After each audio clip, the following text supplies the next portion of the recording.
예, 성도 여러분 밤새 안녕히 주무셨습니까? 오늘도 복된 새날이 밝았습니다. 함께 찬양 드림 하나 예배자로 나가겠습니다. 13장 영원한 하늘나라 예전 찬송은 없습니다. 13장 찬양 드리겠습니다.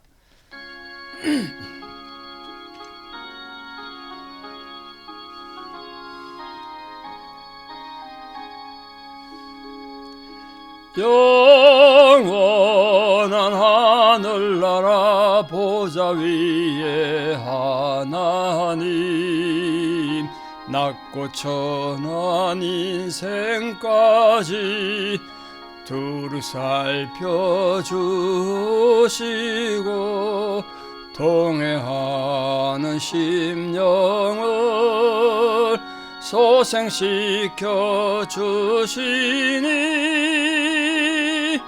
찬양을 받으소서 영광의 주 하나님. 사람 몸 입으시고 찾아오신 예수님 하늘 영광 버리시고 죄인들을 구하려 부끄러운 십자가 우리 위에 지셨네. 영광을 받으소서 구원의 주 예수님. 성도를 돌보시고 위로하는 주 성령 우리 맘에 임하시어 진리 알게 하시고 갈구하는 심령에 충만하게 하시어 성결케 하옵소서 보혜사 성령이여.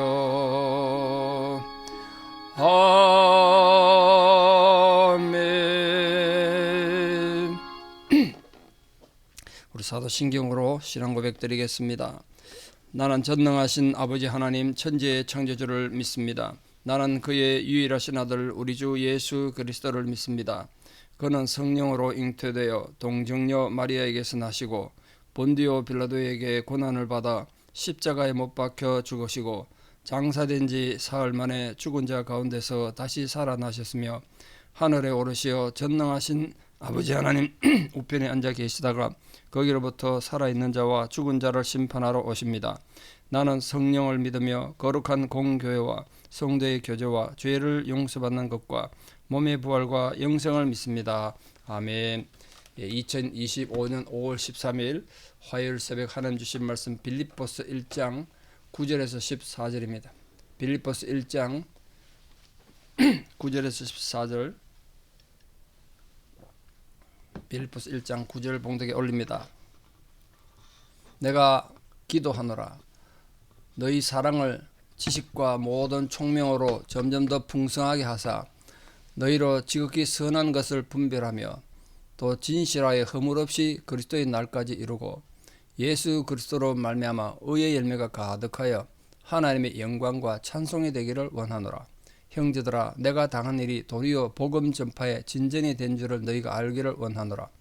이러므로 나의 매임이 그리스도 안에서 모든 시위대 안과 그 밖의 모든 사람에게 나타났으니 형제 중 다수가 나의 매임으로 말미암아 주 안에서 신뢰함으로 겁없이 하나님의 말씀을 더욱 담대히 전하게 되었느니라. 아멘. 바울이 사랑했던 교회 빌립보 교인들을 위해서 기도한 내용이 오늘 앞부분에 있습니다. 네 가지를 위해서 오늘 기도했다고 되어 있는데 첫 번째 빌립보 교인들의 지식과 총명이 자라서 그들 사랑이 더 풍성해지도록 또 가장 그 사랑은 하나님 주신 지식과 총명에 의해서 자라가는 거란 거죠. 이때 지식이라는 건 일반적인 도덕 원리를 깨닫는 겁니다. 도덕을 분별하는 것. 총명은 일반적 원리를 이제 특정 상황에 적용시킬 수 있는 걸 총명이라고 그러는데 성경적으로 그런 지식과 총명이 있는 사람이 이제 사랑을 더 이루어가지 않겠습니까? 성숙한 사랑하는 거죠. 그 성숙한 사랑은 그 지식과 총명을 전제한다. 이 사랑이 우리로 하여금 선에 대한 분별력을 줄 텐데, 그 두 번째 기도가 지극히 선한 것을 너희가 분별하게 내가 기도한다. 무엇이 선이고 무엇이 악인지 모르니까 요즘 사람들 참 혼란을 많이 겪지 않습니까? 가장 중요한 선악의 구분은 자신에 대한 겁니다. 자신에 대한 것. 사람들은 자기 합리화와 자기 정의감에 젖어 살기 때문에 자기를 객관적으로 보기가 어렵습니다. 우리 자기 객관화 훈련이 정말 중요하다 그랬는데, 물론 바깥에 진리인지 거짓인지 몰라서 이단의 노예가 되고 그런 건 불행한 거죠. 그러나 특별히 자신 안에 자기 내적인 면에, 내면의 상황이 어떤지 그걸 잘 분별해서 하나님 앞에 때에 따른 회개와 또 감사와 기쁨과 그걸 통해서 성도들과 아름다운 교제를 맺어가는 그런 사람 되도록 아름다운 분별이 있기를 오늘 바울이 기도했습니다. 세 번째, 너희들이 진실해서 허물없이 그리스도의 날까지 이르기를. 아무 거리낌 없이 그리스도의 날이라는 게 심판이라 그랬지 않습니까? 하나님 심판 때 가야지. 예수님 재림이 있어 하나님이 인류를 심판할 때 그때 거리낌 없이 써라. 그래 되면 참 좋겠습니다. 우리 모두가 부족한 종이나 우리 성도님들 다 손잡고 하나님 심판대 앞에 같이 설 수 있기를 바라요.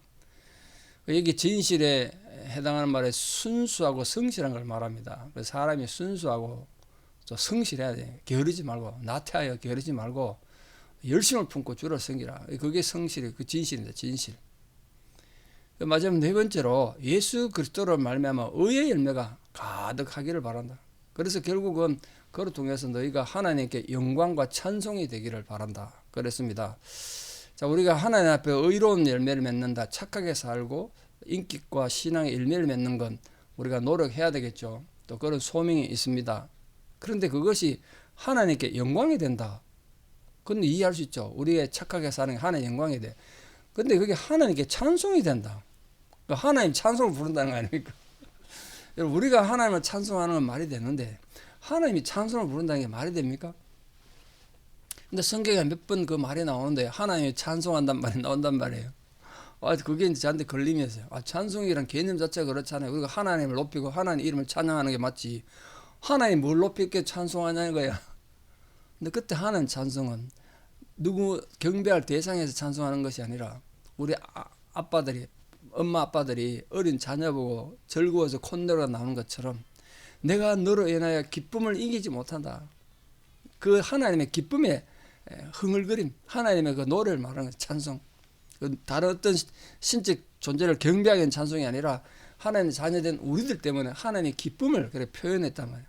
하나님 노래를 부르신 하나님, 생각이 없이 얼마나 기쁜가. 엄숙하고 막 죄인을 정죄하는 이런 하나님이 아니라 우리를 품에 안고 막 그 기쁨을 이기지 못해서 찬송하시는, 노래하시는 그 하나님, 우리 그런 존재 되기를 바란다. 바울이 말한 거예요. 이걸 통해서 우리 신앙인들의 그리스도인들의 삶의 목적은 어떤 상황 속에서라도 바른 기준을 가지고 순종함으로써 하나님의 이 성령의 열매를 많이 맺어서 하나님께 영광을 돌리는 게 얼마나 중요한 일인가. 그걸 다 깨닫고 하나님 앞에 아름답게 살아가기를 바랍니다. 자, 다시 말씀드립니다. 빌립보서는 옥중서신입니다. 기원 후 61년에서 63년까지 바울이 투옥돼가지고 로마에서 있었는데 그 어간에 이 편지를 썼을 거로 생각이 듭니다. 이때 체포됐을 때는 투옥됐다가 다시 풀려났고 AD 67년 네로 치하 때 두 번째 로마에서 투옥됐다가 순교당합니다. 참수당해서 죽죠. 그 참수당한 곳에 예배당에 그 교회도 써 있습니다. 그러니까 이걸 통해서 바울을 보면서 우리는 이 신앙인이 복음을 위해 살려고 하면 고난은 필연적이다. 고난 없이 자기 영광만 누리고 이곳의 아픔을 외면하고 자기 욕심만 챙긴다면 그게 어찌 신앙이라 할 수 있겠습니까? 우리 모든 성도님들 이 감옥에서 이렇게 아름다운 성경을 쓴 바울을 본받아서 항상 고난 받을 준비가 되어 있고 항상 하나님을 찬양할 수 있는 감사할 수 있는 그런 아름다운 신앙생활 잘하는 우리가 되기를 바랍니다. 자, 인간적으로 보면은 바울이 감옥에 갇힌 건 뭐 박수치고 좋아할 일은 아니잖아요. 감옥 갇혔는데 얼마나 불편하고 힘들겠습니까? 근데 감옥 갇힌 이 힘들고 어려운 상황도 바울이 얼마나 감사하게 생각하는가. 12절 이하에 보면 형제들아 내가 당한 일이 도리어 복음 전파에 진전된 줄을 너희가 알기를 원하노라. 그렇게 말했어요. 왜 이 바울이 감옥 갇힌 것이 복음 전파에 진전이 됐는가? 감옥에서 어떻게 전도를 할 수 있었죠? 감옥에서 어떻게 복음이 전파될 수 있나요? 근데 바울은 그런 기회를 삼았다는 거예요. 감옥 가서도 복음을 전했다는 거 아닙니까? 그러니까 복음이 늘 확장되고 예수 제자들이 많아졌다는 거예요. 특히 이 보면 나의 매임이 그리스도 모든 시위대 안에서 그리스도 안에서 모든 시위대 안과 그 밖의 사람들에 나타났다. 이렇게 되어 있습니다. 그러니까 시위대 안에 나타났다는 건 시위대 군인들에게 복음을 전했다는 뜻이에요. 로마에 이 감옥 관리하는 수비대가 한 9,000명 있었거든요. 그들이 이제 윤번제로 순서대로 돌아가면서 죄수를 감시합니다. 그래서 로마법은 죄수 한 명당 간수 한 명이 딱 묶여져 있어요. 끈으로 묶는 뜻이 아니라 책임을 져야 된단 말이에요. 만약에 그 죄수가 잘못되면 간수 목이 달아나는 거예요. 근데 그가 어디를 가나 따라다니는 거죠. 간수가 죄수 하나를 붙잡고. 근데 이게 바울에게 정말 좋은 복음 전하는 기회가 된 거예요. 항상 옆에 있으니까. 그래서 이게 어떤 한 간수가 바울을 통해서 복음을 듣고 보니까 이 사람 죄수인데 굉장히 똑똑하고 진리를 말하고 이러니까 존경하게 되고 다른 간수한테 저 사람한테 말 한번 들어봐 이렇게 해서 이게 시위대 안에 바울의 복음이 전파됐다는 거예요. 바울이 소문이 났다는 거예요. 그 밖에 모든 사람에게 돼 있잖아요. 많은 사람들에게 가족들에게 이렇게 전했다는 거예요. 두 번째 이 바울이 감옥 갇힌 것이 어떤 귀한 영향을 끼쳤냐면 14절입니다. 형제 중 다수가 나의 매임으로 말미암아 위축되고 두려움을 느끼게 되는데 사실 복음 전하면 감옥 가는구나. 그럼 나 조심해야지 이래야 되는 거 아니겠습니까? 예컨대 중국에서 선교사님들 막 잡아다가 넣고 지금 중국이 참 그런 복음에 있어서는 정말 악한 행동을 많이 하지 않습니까? 그 밑에 있는 그 현지인들이 중국 청년들이나 조선족 청년들이 선교사님 잡혀가는 거 보면 공안에 잡혀가면 숨고 위축되고 겁을 먹어야 되잖아요. 근데 바울이 감옥 갇힌 걸 보고 거기서 복음 전하는 걸 보고 어떻게 했다고요? 용기를 얻어요. 주 안에서 신뢰함으로 겁 없이 이랬대. 겁 없이 용기를 내가지고 오히려 더 주님을 신뢰하게 되고 바울을 신뢰하게 됐다는 거야. 야, 저 감옥 가서까지도 복음 전하는 거 보니까 바울 선생은 정말 믿을 만한 분이구나. 바울이 전하는 예수는 정말 믿을 만한 분이구나. 더 용기를 가지고 하나님의 말씀을 더욱 담대히 전했대요. 그래서 이 로마에서 또 빌립보를 통해서 전에 복음을 전파받은 이 젊은이들이 사람들이 오히려 더 용기를 가지고 복음을 전파하는 놀라운 결과를 가져왔다는 겁니다. 정말 예수님 표현처럼 하늘의 밀이 땅에 떨어져 죽으면 100배의 열매를 맺는 것처럼 이렇게 바울이 감옥 갇혔더니 모든 것을 합력하여 선을 이루시는 하나님 은혜로 오히려 이것이 복음을 전하는 놀란 생각지도 못했던 사람들이 복음을 전하는 소중한 기회가 됐습니다. 이런 기회가 아니면 바울이 감옥 안 갇혔으면 12대 군인들을 어떻게 만나겠습니까? 안 그렇습니까? 바울은 그런 소중한 기회를 삼았다. 그럼 오늘 이 본문 우리에게 주는 교훈은 뭡니까? 여러 삶의 감옥 같은 상황에 있으시고 앞뒤로 꽉 막혔고 지금 사방에 우겨 삶을 당해서 답답하더라도 절망하지 마십시오. 오히려 용기를 가지고 담대하게 겁 없이 말이죠. 세상 안에서 외치고 이런 상황에 대해서 도전하고 믿음으로 승리해서 우리도 오늘 이 바울이 보여준 이 담대한 믿음 도리어 변화의 기쁨이 되는 그런 믿음을 가지고 오늘도 믿음으로 승리하는 우리 모든 성도들 되기를 진심으로 축복합니다. 기도드리겠습니다. 아버지 하나님, 오늘도 귀한 말씀을 통하여 우리에게 위로와 격려해 주신 은혜를 진실로 감사드립니다. 바울이 감옥에 갇혔어도 그 힘들고 어려운 상황도 복음 전하는 소중한 기회로 삼고 도리어 복음이 전파되는 놀란 통로로 삼았습니다. 그를 통해서 걱정하는 빌립보 교인들에게 위로자가 됐습니다. 감옥에 있는 자가 감옥 바깥에 있는 자들을 위로하는 이런 일들을 오늘 보여주었습니다. 이 놀란 일들이 우리에게도 이루어지고 적용되는 은혜가 있기를 간절히 소망합니다.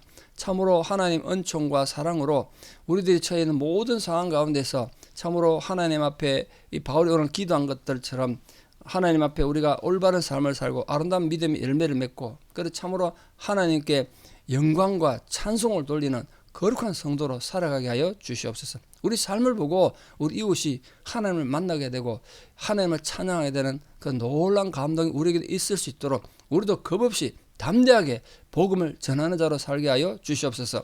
이제는 우리 주 예수 그리스도의 은혜와 하나님 아버지의 만극하신 사랑과 성령님의 위로 교통 역사하심이 오늘도 어떤 상황 속에서도 겁없이 담대하게 복음을 전하는 자로 살기를 결단하는 우리 사랑하는 모든 성도님들의 위대한 신앙의 고백 위에 또 우리 사랑하는 모든 자녀들의 삶과 또 지금도 하나님의 도움이 필요한 고난과 절망 가운데 있는 모든 형편 가운데 있는 민족들 위해 우리 사랑하는 성도님들 위해 이제부터 영원토록 함께 하시옵기를 간절히 축원하옵나이다. 아멘. 예, 오늘 하루도 믿음으로 승리하시고 하나님께 영광을 돌리고 찬양에 함께 해봅시다. 감사합니다.